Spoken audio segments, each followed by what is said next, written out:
uyu mugabo afatwa nk'indwanyi idatsimburwa, yabaye imirimbanyi y'iminduramatwara mu bya politiki, umugabo utarakangwaga n'igitugu cy'ibihugu by'amahanga. Umwe mu bihagazeho bavuga akaba arimo agereranywa nk'aba Hugo Chavez, ba Musharraf, ba Gaddafi ndetse n'abandi. Ni umwe mu batavugirwamo wabayeho ku mugabane wa Afurika. Robert Gabriel Mugabe. Robert Mugabe, uyu mukambwe yabonye izuba ku itariki 21 Gashyantare mwaka w'1924. Yiga mu mashuri ya Kiliziya Gatolika, aba umwarimu. Ni umwe mu bayoboye igihugu cya Zimbabwe. Gabriel Mugabe yavukiye mu muryango w'Abachona, ni ubwoko bwo muri Zimbabwe. Ni umuryango wari ukennye cyane unaciriritse mu gace yaratuyemo ka Katuma muri koloni yitwaga Rhodesi y'Amajyaruguru, Rhodesi du Nord. Ni naho yize amashuri y'abanza ndetse anakomereza yisumbuye mu ishuri rya Kutama College. Arangije yisumbuye, Mugabe yakomereje muri kaminuza yo muri Harare, niyo muri University of Fort Hare. Akirangiza kaminuza nanone, Robert Mugabe yabaye umwarimu muri koloni ya Rhodesi y'Amajyepfo yayoborwaga n'abazungu b'Abongereza, ndetse yanabaye umwarimu mu gihugu cya Ghana. Nyuma yaho Mugabe yaje gutangira kwinjira muri politike ku ruhande rw'abatavuga rumwe na leta, aho yaje gutabwa no muri yombi agafungwa imyaka igera ku 10 hagati y'inkuta za gereza ya Hwahwa kuva mu mwaka w'1964 kugeza mu mwaka w'1974. Akimara kurekurwa yahungiye mu gihugu cya Mozambique. Wari umwanya mwiza wo kwisuganya, ahita anashinga ishyaka aryita ZANU. Ryaje no guhinduka ishyaka rikomeye cyane rya ZANU PF. Gukomeza kutavuga rumwe na leta ya Zimbabwe kwa Mugabe n'abari bamushyigikiye barwanyaga ubwiganze bw'Abongereza mu buyobozi bwa Zimbabwe. Ibi ngibi byaje kubageza rero ku biganiro by'amahoro, byaje no kugeza ku matora y'umwaka w'1980 wabaye umwaka w'insinzi kuri ZANU PF na Mugabe n'Abanyafurika batari bashyigikiye ubukoloni. Muri icyo gihe Zimbabwe rero ikibona ubwigenge, Mugabe yahise agirwa minisitiri w'intebe, aho mu byari bimuraje inshinga arimo kwita ku buzima, uburezi ndetse n'ubukungu. Nyuma gato mwaka w'1987 akigera ku butegetsi nyine nka perezida wa kabiri wa Zimbabwe, yarayoboye ageza ku matora yo muri 2002 aho yiyamamaje akanatsinda, kongera kwiyamamaza akanatsinda nanone amatora yo muri 2008 ndetse na 2013 manda itarangiye uko nguko we yabyifuzaga, kuko yatunguwe no gutenguhwa n'ishyaka rye ndetse n'igisirikare cyaje kumuhatira kuva ku butegetsi. Ibyo byose rero byaje nyuma y'irukanwa rya Emmerson Mnangagwa wari vice perezida we, aho byahwihwishijwe ko byari bigizwemo uruhare n'umugore we Madamu Grace Mugabe washakaga kuzasimbura umugabo we. Haje rero kwaduka kwivumbura kw'igisirikare gifata radio na televiziyo by'igihugu ndetse na perezidanse, ari nabyo byaje kugeza ku iherezo ry'ubutegetsi bw'umukambwe Robert Mugabe. Yari afite imyaka 93 y'amavuko. Azakomeza kwibukwa na benshi nk'intwari yaharaniye ubwigenge bwa Zimbabwe. Azanibukwa kandi nk'umugabo wategetse igihugu kugeza avuze ko azavaho Imana imuhamagaye. Ari amwe mu matariki atazibagirana cyane kuri Robert Mugabe. Mu mwaka w'1964 ari muri Rhodesi n'ubundi yise guverinoma y'abazungu Cowboys.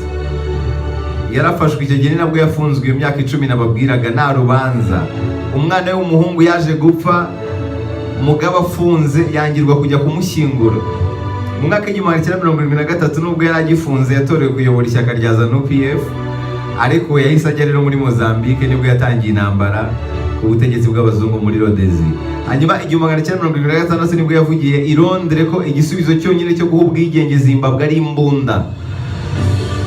Mu mwaka w'1979 batangaje ubwigenge bwa Rhodesi yitwa Zimbabwe. Hanyuma 1980 haba amatora arayatsinda, aba minisitiri w'intebe nabibabwiye haruguru. 1987 yavanyeho umwanya wa minisitiri w'intebe aba perezida.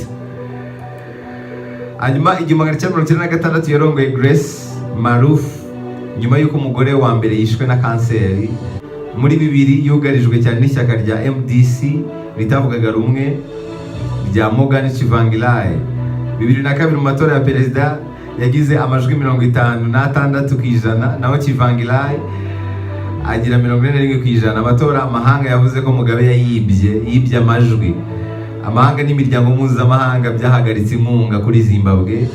2008 ubukungu bwa Zimbabwe bwatangiye kugaragaza guhungabana gukomeye. Abana magana bicwa na kolera kuko leta itabasha kugura imiti isukura amazi. 2009 Mugabe yahaye Tsvangirai umwanya wa minisitiri w'intebe, uyu nawe gukundwa kwe biragabanuka kubera kwifatanya na Mugabe. 2013 Mugabe na Tsvangirai bongeye gushwana ubwo Mugabe yatsindaga amatora. Ibyo bari barumvikanye byo gusangira ubutegetsi burahagarara. 2015 nibwo yatangaje ko ngo aziyamamariza kongera kuyobora Zimbabwe mu matora ya 2018. Yari kuzaba afite imyaka 94.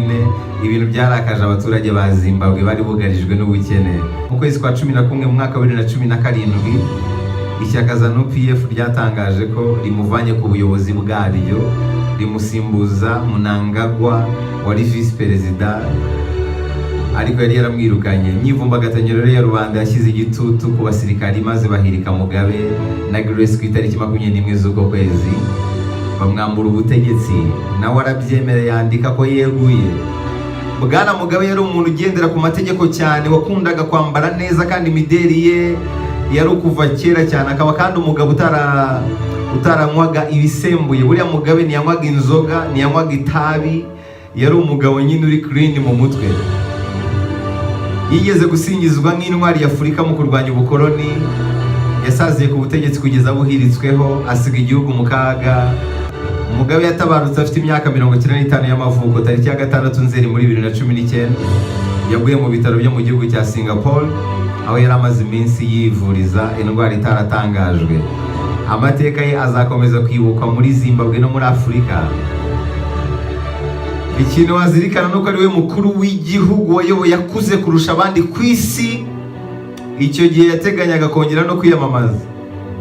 Yari afite impamyabumenyi nyinshi zigera muri 7, ariko hafi ya zose yazikoreye ari muri gereza. Niwe mukuru w'igihugu wabyashaje kurusha abandi ko yabyaye afite imyaka 73. Umugore wa Robert Mugabe yabanje kuba umunyamabanga we, aza no kubihabara rye. Yanamufashije kubona impamyabumenyi y'ikirenga PhD. Umugore yari amaze amezi 2 yiga gusa. Icyo gihe Perezida Mugabe niwe wari umuyobozi w'ikirenga wa kaminuza ya Zimbabwe yamuhaye iyo PhD. Ibi ngibi bitavuzweho rumwe n'abantu benshi birumvikana. Ibi byose ni bimwe mu bintu byaranze rero Mugabe. Nta kintu cyaruta amwe mu magambo y'umuntu ku bijyanye no kumenya uwo muntu uwo ari we. Hari amwe mu magambo yagiye avuga yahinduye ubuzima bw'abanyazimbabwe, nawe yahindura ubuzima bwawe. Yitwa Robert Mugabe. Niba uri tayari n'amagambo yavuzwe na Robert Mugabe twagiye.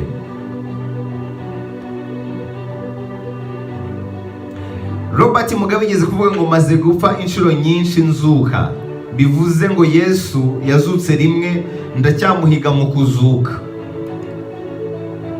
Yazutse kenshi kurusha Yesu. Napfuye inshuro nyinshi, aho ni naho naciye kuri Yesu, kuko we yapfuye rimwe gusa azuka rimwe, ariko njyewe nagiye mpfa kenshi nkazuka. Yitwa Mugabe. Yigeze kuvuga ngo niba koko Barack Obama ashaka ko, icyo gihe nyine Barack Obama yari perezida wa Amerika, ngo niba ashaka ko abanyazimbabwe babana bahuje ibitsina, azaze mbanze mwende maze tubere abandi urugero. Nafashe icyemezo nyuma yuko Perezida Obama yemeye guha uburenganzira abana bahuje igitsina ngo we bashyingiranwa. Ati nzajya Washington mfukame imbere ya Obama musabe kumbera umugeni. Kuri we abaryamana bahuje igitsina barutwa n'imbwa n'ingurube. Yigeze kuvuga ngo tugomba gukomera ku muco wacu, umugabo n'umugore, naho umugabo n'umugabo, umugore n'umugore, ibyo ngibyo ntabwo tubishaka.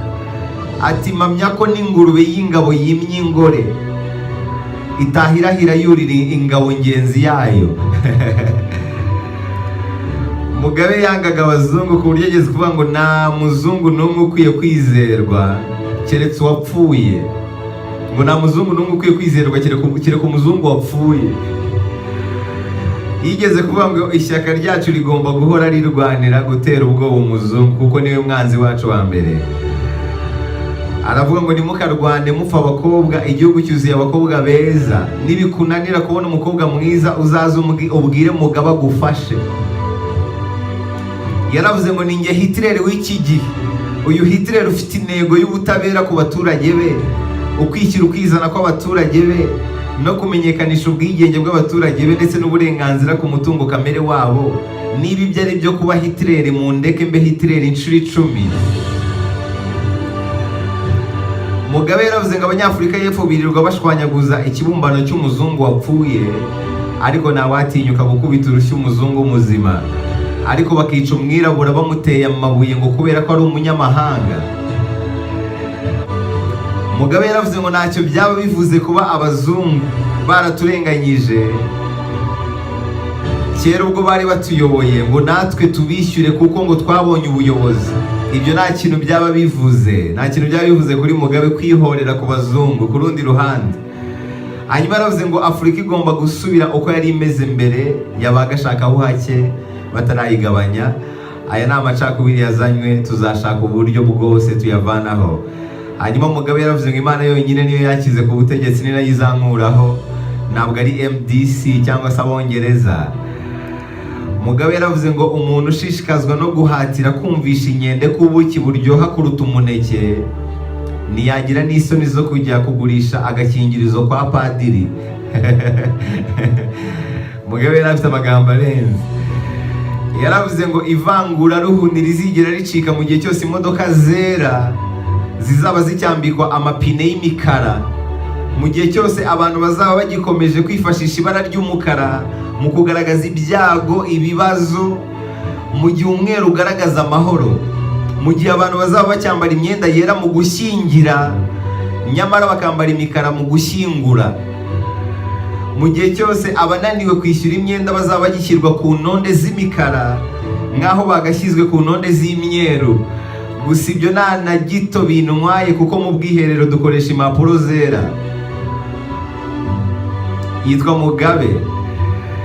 Yaravuze ngo nkunze kumva bavuga ko nta mibonano mpuzabitsina mbere y'ubukwe, ariko se niba koko ariko kuri, kuki Imana itaretse ngo ijye itanga ibitsina ku munsi w'ubukwe? Robert Mugabe yaravuze ngo abagabo gushaka, kurarikira no gukabakaba amabere y'abagore babitozwa umunsi ku munsi kuva bavutse kugeza bacutse, ariko se nk'abagore bararikira abagabo baba barabitorejwe hehe?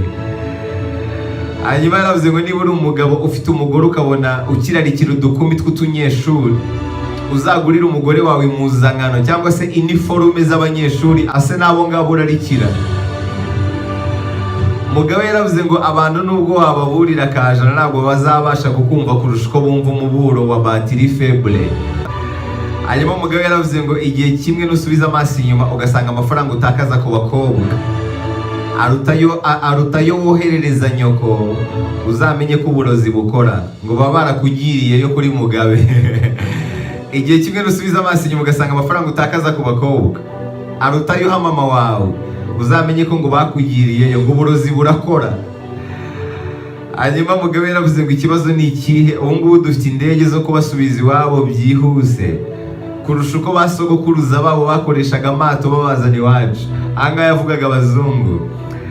Mugabe yaravuze ngo nufata abagabo ukabakingirana mu nzu imyaka 5, buri wese ukamusaba kuzakwereka abana 2 nyuma y'iyo myaka, uzatsindwa nushaka uzamuca umutwe. Hanyuma Mugabe yaravuze ngo ntukanywe inzoga, ntukanywe n'itabi, ujye ukora imyitozo ngororamubiri, urya imboga n'imbuto, uzaramba kuri iyi si. Nawe ariko yararambye. Yaravuze ngo ntibishoboka ko abagore bazigera bagira ubushobozi nk'ubw'abagabo. Ibi byose akaba ari mu bintu byaranze mu magambo yavuzwe na Mugabe. Amenshi yaratangaje anashekeje, arimo n'ibintu bya politike cyane. Mu magambo yose Robert Mugabe yavuze nasoreza kuri iri ngiri, nta mpuhwe na zimwe dufitiye abazungu ku bijyanye n'ubutaka, nta burenganzira bafite ku butaka bwacu. Yangaga abazungu cyane. Yitwa Robert Mugabe.